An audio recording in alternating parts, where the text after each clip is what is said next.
हमने किसी ऐसी जगह पे धार्मिक स्थल पे तो नमाज पढ़ी नहीं, हमने तो उस जगह पे नमाज पढ़ी ना जहाँ पर आज़ादी है। तो इस आज़ादी वाले मुल्क में अगर आज़ाद इंसान नहीं रहेगा तो फिर बंधुआ मजदूर बना दीजिए उसको, उसे गुलाम बना दीजिए। जितने भी बीजेपी के अंदर बैठे नफरत फैलाने वाले, पहले तो मुख्यमंत्री जी इस बात का जवाब दे, उनके खिलाफ कार्रवाई क्यों नहीं होती है? कब उनके खिलाफ मुकदमे लिखे जाएंगे? आखिर बेकसूरों को कब तक जेल में डाला जाएगा? और कसूरवार नफरत फैलाने वाले आतंकवादी टाइप के लोग जो आतंक फैला रहे हैं, लगातार हिंदू मुस्लिम की राजनीति कर रहे हैं, उनके खिलाफ कब मुकदमा होगा? हम जैसों के खिलाफ मुकदमा होता है, हम जैसों के ऊपर गोलियां चलती हैं। सारा कसूरवार मुसलमान है, देशद्रोही मुसलमान, आतंकवादी मुसलमान। राजधानी लखनऊ में इस वक्त हमारी मौजूदगी है। मौसम का तापमान है बारिश होने के बाद लगातार गिरता जा रहा है, लेकिन जो राजनीति का पारा है वो बढ़ता जा रहा है। हम ऐसा इसलिए कह रहे हैं क्योंकि जो लुलु मॉल अभी बनकर तैयार हुआ है, जिसके मालिक एक मुसलमान हैं, उनका नाम है यूसुफ अली। हमारे साथ बातचीत करने के लिए इस वक्त झांसी की रानी कहे जाने वाली उज़मा परवीन जी है। उज़मा जी, आप लोग क्या प्रतिक्रिया है, क्या राय है? जो लुलु मॉल में नमाज पढ़ी जाती है, कुछ मुसलमान गिरफ्तार किए जाते हैं, पूरा क्या मामला, किस तरीके से आप लोग देख रहे हैं इसको?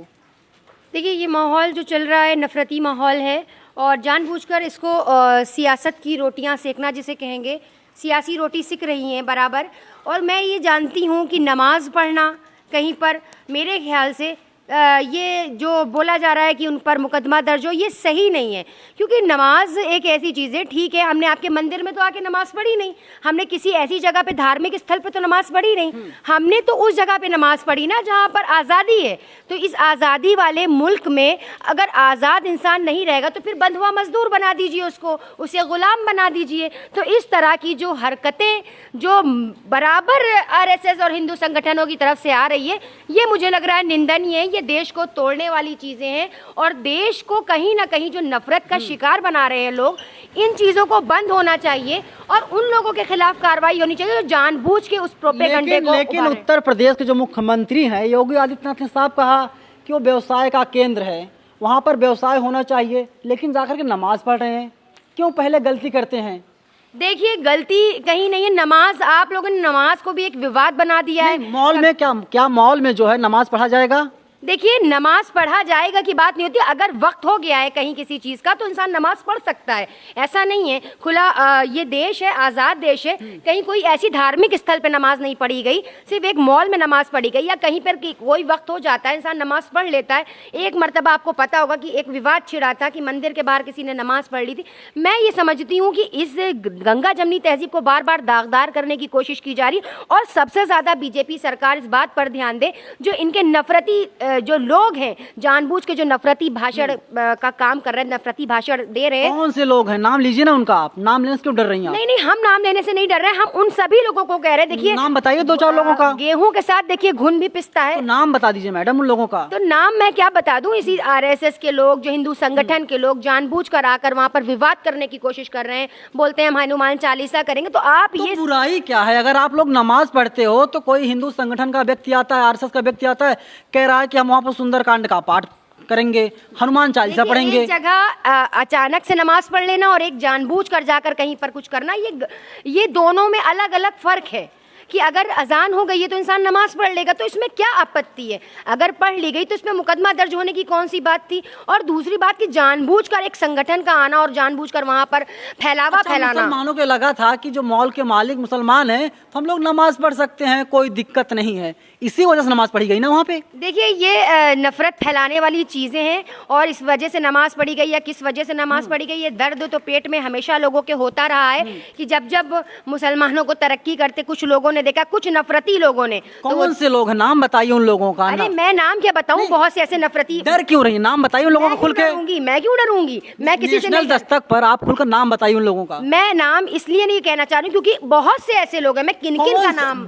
मैडम 2 लोगों का नाम बता दीजिए सिर्फ। अभी आपने जिन लोगों का बयान अभी लेकर आए हैं, सबसे पहले तो वही जिनका आप बयान लेकर आए हैं, मैं देखिए नाम इसलिए नहीं लेना चाह रही हूँ, वजह यहाँ पर एक नहीं है, कई लोग हैं जो पूरे संगठन को तैयार कर रहे हैं, नफरती चिंटू हैं जो नफरत को भर रहे हैं, बीज बो रहे हैं नफरतों के दिलों में, और चाहते हैं कि वो एक विवाद खड़ा हो उत्तर प्रदेश के अंदर। और जो उत्तर प्रदेश की राजधानी लखनऊ है, सबसे पहला विवाद जो अगर हिंदू मुस्लिम का हो तो यहाँ से शुरू हो, ताकि वो पूरे भारत में फैले। क्योंकि ये राजधानी, और राजधानी में अगर कोई अच्छी चीज़ बनती है, अगर किसी अच्छी चीज़ का ओपनिंग होती, तो आपको उस पर एतराज़ करने की ज़रूरत नहीं।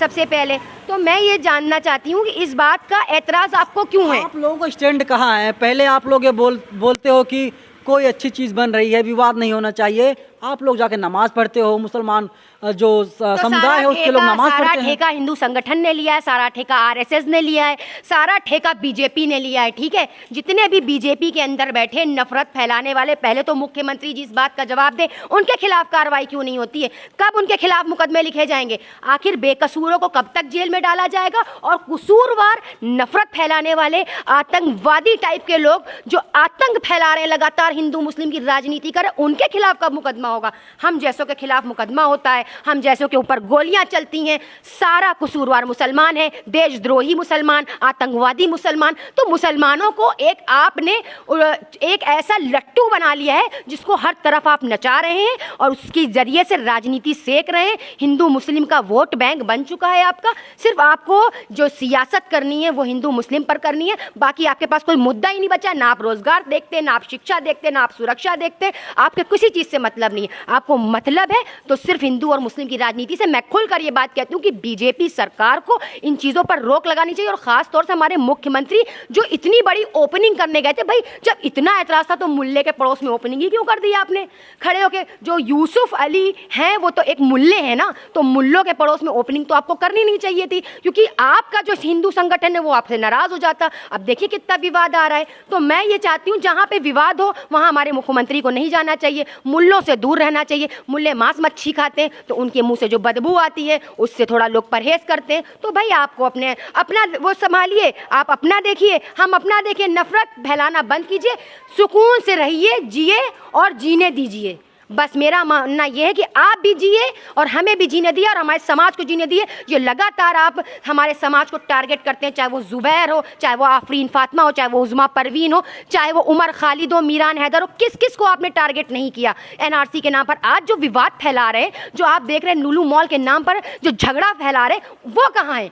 उनको आपने कब जो है क्या नाम है गिरफ्तार किया? उनके खिलाफ कौन सा मुकदमा लिखा? तो पहले अपने जो बीजेपी में बैठे नेता हैं जो सत्ता की रोटियां सेक रहे हैं, पहले तो उनके खिलाफ मुकदमा होना चाहिए। कौन से लोग हैं? अरे भाई नाम बताइए ना। एक हो तो कहा जाए, पूरी तो पूरी फौज है उसमें। 5 का नाम बता दीजिए। अगर आप फौज की बात कर रही हैं तो 5 का नाम बताइए। आप गिन लीजिए, आप अपनी उंगलियों पर जाकर गिन लीजिए, और अगर आपको ज्यादा शौक हो तो आप अपना नाम लेकर लिख दीजिएगा। अगर आपको पता हो तो आप उनके नाम लेकर अपने एडिट कर दीजिएगा, डाल दीजिएगा। लेकिन मैं ये कह रही हूँ एक फौज है। नाम बताइए, हम एडिट नहीं करेंगे। नाम बताइए उन लोगों क्यों? का। आरएसएस से आपके देखिए आते हैं, मोहन भागवत जी आते हैं आरएसएस से, और जो यतीना नरसिंहानंद जी आते हैं, ऐसे लोग आते हैं जो भड़काऊ भाषण देते हैं, जो हमारे नबी के बारे में। सबसे पहले तो वो नुपुर शर्मा, जिसकी तो आज तक गिरफ्तारी नहीं हुई। पूरा देश उथल पुथल हो गया, नफरत के हवाले हो गया, लोगों ने एक दूसरे को मारना काटना शुरू कर दिया, लेकिन नुपुर शर्मा की गिरफ्तारी अभी तक नहीं हुई है।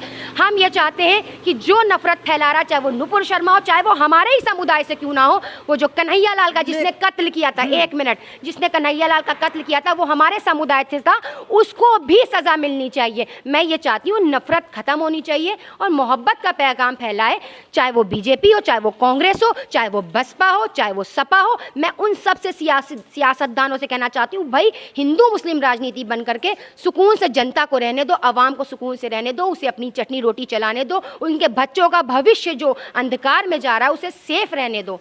तो मैं यही अपील करना चाहूँगी, चाहे वो हमारी उत्तर प्रदेश सरकार हो, चाहे वो आने वाली सरकार हो कोई, या अपोजिशन हो, मैं हर एक से यही सवाल करती हूँ कि आप अपने बच्चों का, आने वाले बच्चों का भविष्य बचाइए, सुरक्षित करिए भारत को, उत्तर प्रदेश को सुरक्षित करिए, राजधानी लखनऊ को सुरक्षित करिए। शुक्रिया, जय हिंद, जय भारत। बहुत बहुत शुक्रिया। देखिए उज़मा परवीन है, इन्हें झांसी की रानी कहा जाता है। इन्होंने कहा कि एक कुल लब्बुल हुआ बे है कि जो मोहब्बत है वो जीतेगी, जो लोगों में नफ़रत है उसकी कहीं ना कहीं हार होगी। लखनऊ से मैं नेशनल दस्तक के लिए नवीन कुमार नंदन। नेशनल दस्तक की आपसे गुजारिश है कि अगर इसको बचाना चाहते हैं तो नेशनल दस्तक को सब्सक्राइब करने के लिए रेड कलर के सब्सक्राइब बटन को दबाएं, फिर बेल आइकन की घंटी दबाएं। नेशनल दस्तक को बचाने के लिए बहुत जरूरी है कि हर खबर को शेयर करें, लाइक करें, कमेंट जरूर करें।